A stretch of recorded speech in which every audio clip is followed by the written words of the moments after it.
Welcome back to the WSL Huddle. This week's episode is looking back at the top of the table clash between Man United and Brighton. Who would have thought that at the start of this season? Chelsea's dominance against Spurs and the controversy surrounding Spurs' goal. Arsenal back on track now Jonas has left, and Man City's comeback against Villa, and a roundup of all the other games. So let's get to it. Today's first game is Chelsea's 5-2 win against Spurs. It was a crushing performance in which they dominated from start to finish. Waiting Kenya's performance was unreal. 2 goals for the ages, plus an assist, and that volley. Wow, that volley was stunning and left everyone speechless. The team are clearly buying into what Sonia Bompasta is selling. It was evident again today as their teamwork, passing and finishing were on point. This win shows that they're a force to be reckoned with, especially as they were without James and Kerr. Their depth in squad showed even with Hermano coming in and putting in a solid performance and getting us out for goal too. Obviously, we have to discuss that controversy of the Spurs goal. Was it over the line? At this angle, I don't believe it was, but I'd like to hear what you guys think in the comments. Do you think it was over? Do you think there needs to be goal line technology within the WSL? Let me know your thoughts on that goal. In the end, Chelsea were just too strong for Spurs. Spurs dropped down to 8th and Chelsea remain 1 point behind City with a game in hand as we go into international break. Next up, we'll be diving into the Brighton-Man United match. Man United-Brighton was a thrilling match on the Saturday afternoon. United's winning streak ended, but it was a nail-biter. Celine was again strong on the right-hand side for Man United and got herself a third assist in 2 games with the cross to Clinton. Hopefully, teams should start to learn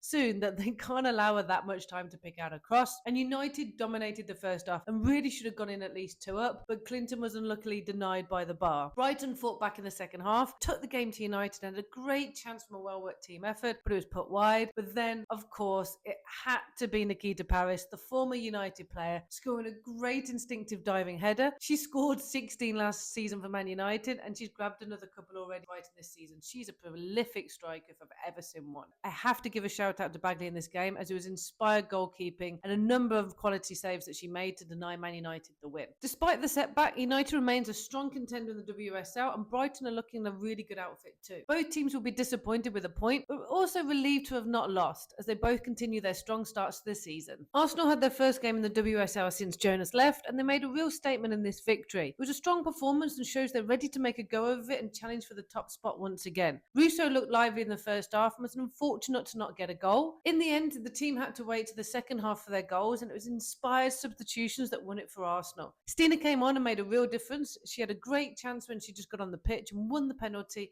and then grabbed an assist with a nicely weighted pass to Gaddafi to slot home. Gaddafi was also a handful and deserved her first goal and Player of the Match award for her fantastic 30-minute cameo. And interim manager Sleggers, she's earned her second win in charge in a matter of days. That's 2 wins from 2 and the team are back to winning ways. So I guess the question has to be asked, does she deserve the role full time? As for West Ham, they're bottom on goals conceded. They're struggling this season as most expected and they really need to start picking up points soon. Man City continue their winning ways and Man City's comeback queen is also lighting up the WSL with 2 goals and 2 assists in 5 matches. Lauren Hemp's stats speak for themselves, but it's also efforts for the team that cannot go unnoticed. Direct runs, quick feet and smart play is fantastic to watch and must be an inspiration to young players. As a football fan, it's also great to see Rod get on the goal sheet after a comeback from an ACL injury. Now for Villa, they're struggling and they're struggling to find their footing. After a strong performance, even though it was a loss against Chelsea in the first game, Robert DePaul's Villa just have not picked up a win this season. And as their win streak continues, leaving them near the bottom of the WSL with only 2.5 matches. Their defensive woes are also evident, having conceded 9 goals. Robert needs to use these 2 weeks with his team to work on staying solid at the back and getting Missy Bowe, Nunes and Daly scoring as well. Whereas for Man City, they're getting stronger and stronger by each week and it's just a question of who's going to be able to stop them going to that title. I think it's going to come down to them and Chelsea. What do you guys think? Anyone else going to be able to push them to the end or is it just Chelsea? Liverpool dropped points at home against Crystal Palace and it's not been a great start to the season for them. Matt Beard was critical of his team's work rate. Meanwhile, Crystal Palace are on the rise, thanks in part to Annabelle Blanchard's impressive form, and the team's starting to believe that they belong in this league. Is Annabelle going to be the next thing in the WSL? The Reds are in a slump, and despite Kapok's equaliser, Palace dominated. Stengel, their former star, of course, haunted them with picking up a goal herself. I guess, can Liverpool turn it around to challenge for the top 3? And are Palace going to be strong enough to survive the drop? We're just going to have to keep watching week in, week out. And Leicester, they got their first first win of the season. It was a fantastic goal by Momaki as a solo effort, and they had multiple chances to extend their lead, but Everton's keeper kept standing tall and denying those opportunities for goals. Overall, it wasn't a good day again at the office for Everton. Leicester with 3 huge points on the board.